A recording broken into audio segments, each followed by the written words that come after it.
Horton Hatches an Egg by Dr. Seuss. Sighed Maisie, a lazy bird hatching an egg.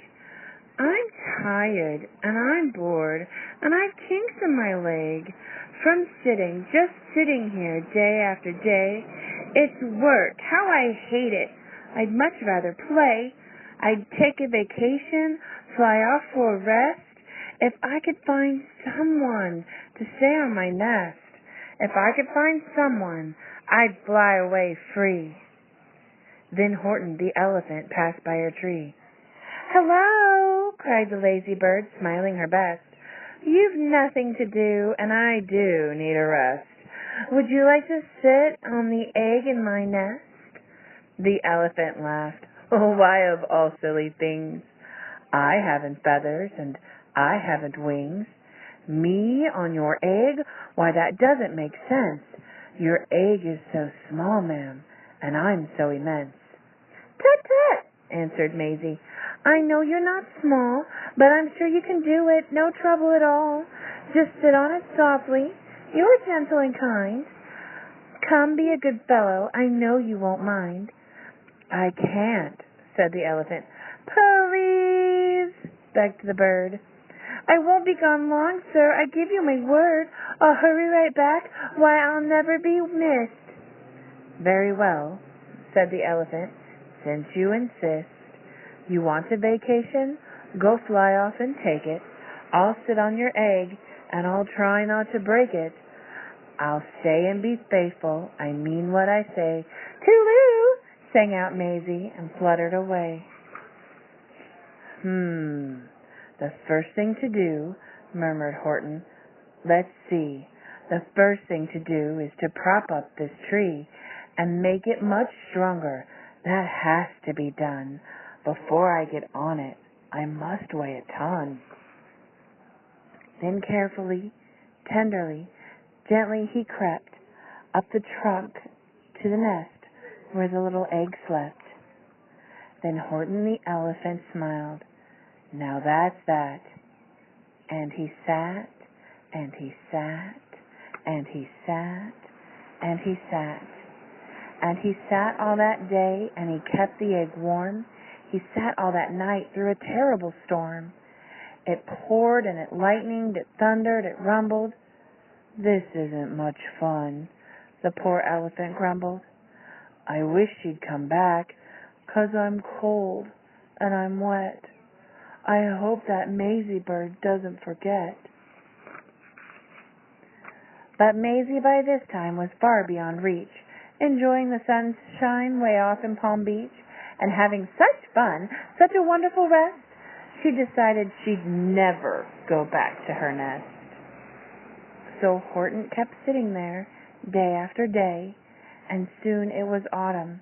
The leaves blew away, and then came the winter, the snow and the sleet, and icicles hung from his trunk and his feet. But Horton kept sitting and said with a sneeze, I'll stay on this egg, and I won't let it freeze. I meant what I said, and I said what I meant. An elephant faithful, 100%.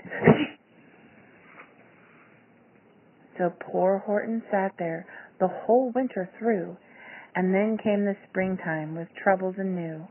His friends gathered round, and they shouted with glee, Look, Horton the elephant's up in a tree! They taunted and teased him. They yelled, How absurd! Old Horton the elephant thinks he's a bird. They laughed, and they all ran away, and Horton was lonely. He wanted to play, but he sat on the egg and continued to say, I meant what I said, and I said what I meant. An elephant's faithful, 100%. No matter what happens, this egg must be tended.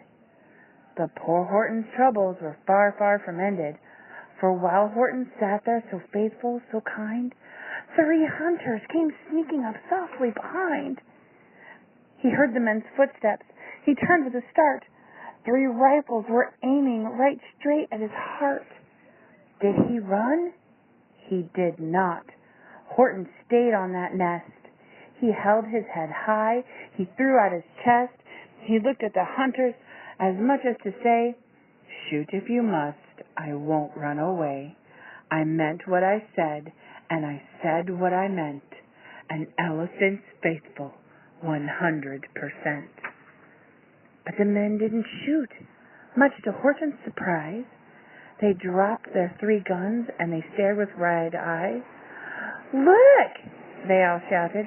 "Can such a thing be? An elephant sitting on top of a tree? It's strange.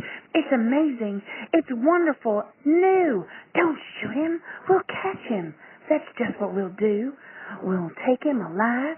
Why, he's terribly funny. We'll sell him back home to a circus for money." The first thing he knew, they had built a big wagon with ropes in the front for the pullers to drag on. They dug up his tree and they put it inside, with Horton so sad that he practically cried. "We're off!" the men shouted, and off they all went, with Horton unhappy 100%. Up out of the jungle, up into the sky, up over the mountains 10,000 feet high, then down, down the mountains, and down to the sea, with the cart, with the elephant, egg, nest, and tree. Then out of the wagon and onto a ship, out over the ocean, and oh, what a trip! Rolling and tossing and splashed with the spray, and Horton said, day after day after day, "I meant what I said, and I said what I meant, and oh, I'm seasick, 100%. After bobbing around for 2 weeks like a cork, they landed at last in the town of New York. "All ashore!" the men shouted, and down with a lurch went Horton the elephant, still on his perch, tied with a board that could just scarcely hold him. Bump! Thornton landed, and then the men sold him. Sold to a circus. Then week after week, they showed him to people at 10 cents a peek. They took him to Boston, to Kalamazoo, Chicago, Weehawken, and Washington, too. To Dayton, Ohio, St. Paul, Minnesota, to Wichita, Kansas, to Drake, North Dakota, and everywhere thousands of folks flocked to see and laugh at an elephant up in a tree. Poor Horton grew sadder the farther he went, but he said as he sat in that hot, noisy tent, "I meant what I said, and I said what I meant. An elephant's faithful, 100%.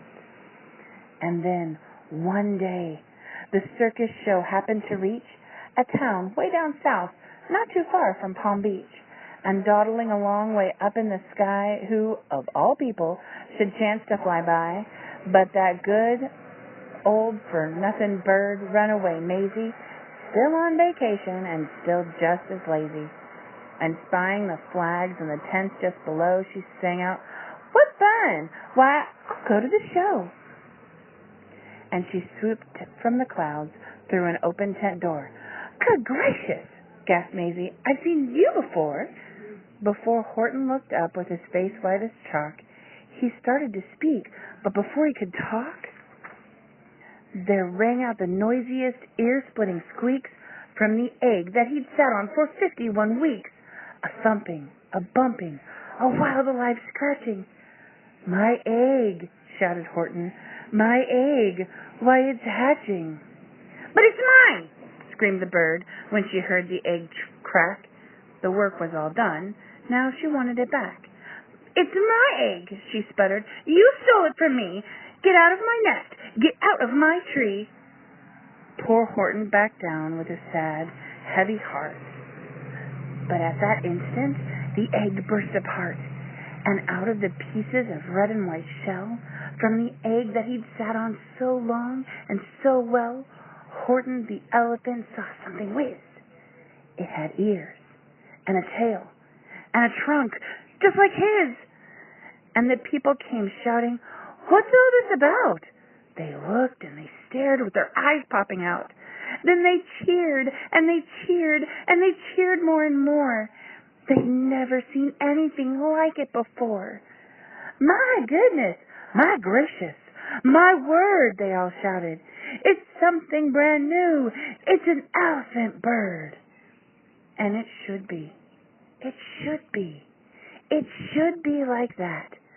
Because Horton was faithful. He sat and he sat. He meant what he said. And he said what he meant.